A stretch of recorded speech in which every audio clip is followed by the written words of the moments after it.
Hey all, welcome to the month of Michael Myers. I wanted to do something special for October since it is spooky month, and since what is basically my channel's mascot comes from a series called Halloween, is having the final movie in his trilogy come out this month, well it only seems natural we do something special. Leading up to Halloween Ends, I will be reviewing every single Michael Myers film. Sorry, Halloween 3. If you enjoy Michael Myers, you may want to consider subscribing to see more content like this.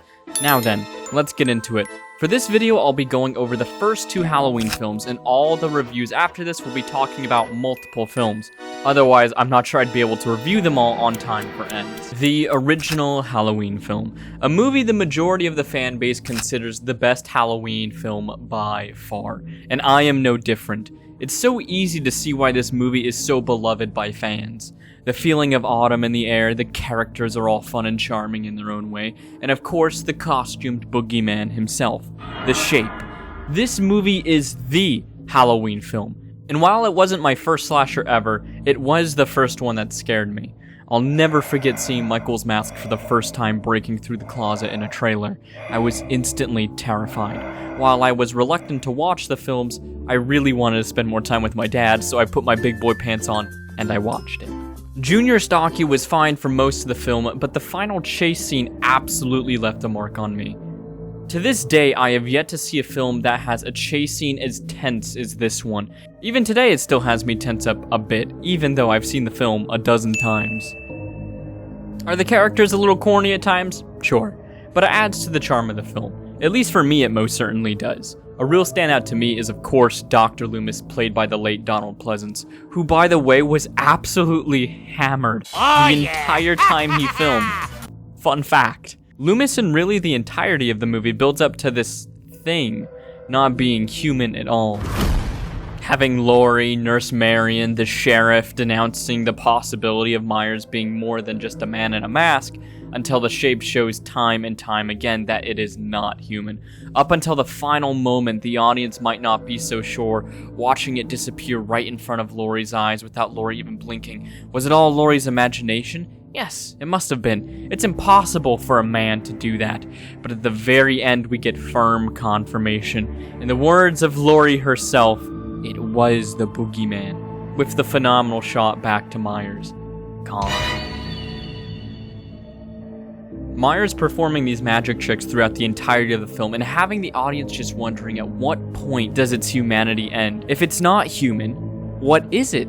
What does it think? The mystery of Myers is what makes it such an intriguing character, and is something that I believe every sequel outside of the new trilogy diminishes more and more. I could have an entire video dedicated to Michael's character, and I will do that. For now, that's all I'll say about its character. So much has been said about this movie that it's really hard to really say much more regarding it. The music is still fantastic, the acting is great, and I love the lighting. I can just regurgitate all of this knowledge, but we already know this movie is awesome. Its influence on the slasher genre is absolutely massive. While it wasn't the first slasher ever made, it was absolutely the slasher that established many of the genre's biggest tropes. The perfect final girl and the immortal slasher are the two biggest tropes it set. Yes, there were final girls such as Sally in Texas Chainsaw Massacre, but this film putting emphasis on Laurie being this absolute gemstone of a human being are characteristics future final girls would have, such as Ginny from Friday the 13th Part 2. Of course, then we have Myers. There was, of course, Norman Bates and Leatherface before it, but Myers was the first example of the infamous slasher that always comes back. The immortal wall of death that keeps on kicking, leaving the protagonist and audience with very little room to breathe in relief. It doesn't even let you go after the movie ends. From its curveball of expectation start to the nail-biting end, Halloween is still one of the greatest slashers ever made, and is my personal favorite horror film. Now on to Halloween 2. Halloween 2 is a film that some prefer over the original, with its upped gore and quick pace into the action, making what is supposed to be an environment of healing into the stuff of nightmares. Halloween 2 has a lot going for it.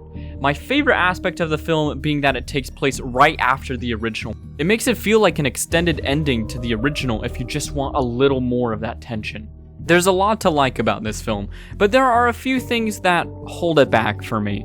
The biggest being mostly everything revolving around Myers. Don't get me wrong, this film has some amazing scenes, but it's just too slow in the film. In the original film, Myers moves at a very good pace. The man's basically power walking. In this film, it's as if it's half asleep.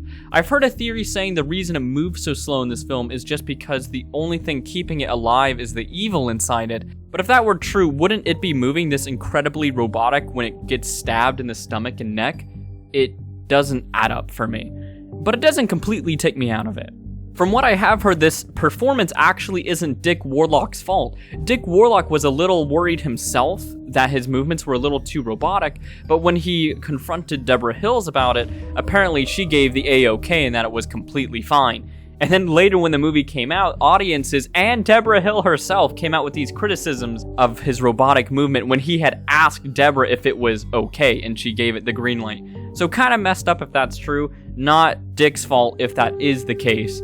I'm not sure if it is true, but fun little bit of trivia. However, this movie still has a lot of fantastic moments, as mentioned before. The music is great, the characters are still fun to watch, and for the most part, the story is perfectly fine. I am not a huge fan of the brother-sister plot twist. I believe it takes away some of the mystery from the character. I don't feel Myers should have a concrete motive. If it does have a motive, it should be more like a side objective or an extremely vague one. It might sound like I dislike the movie, but that's pretty far from the truth. It's one of my favorites, and I'll definitely put it on every now and then after watching the original.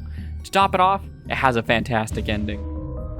One might say the ending is pretty fire. No? Okay. That's going to be it for this video, though. Next, we'll be going over the Thorn trilogy. Subscribe if you'd like to see that, and please leave a like telling me that, well, you enjoyed the video. Thank you all very much for watching, and I hope to see you in the next one. Take care.